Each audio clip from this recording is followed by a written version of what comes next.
அனைவருக்கும் வணக்கம். இன்னைக்கு நம்ம மகாபாரதத்துல வரக்கூடிய ஒரு சின்ன நிகழ்வை தான் பார்க்க போறோம். அது என்னன்னா, தானத்தில் சிறந்தவர் யார், தர்மனா கர்ணனா அப்படிங்கறது தான் பார்க்க போறோம். வாங்க பார்க்கலாம். தர்மனும் சரி கர்ணரும் சரி ரெண்டு பேருமே தானத்தில் சிறந்தவங்க.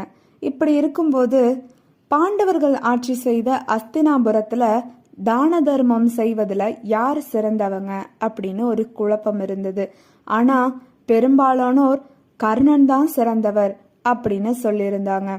அதனால தர்மனுடைய தம்பிகளான அர்ஜுனனும் பீமனும் தன்னுடைய சந்தேகத்தை தீர்க்கறதுக்காக கிருஷ்ணனை பார்க்க போயிருந்தாங்க.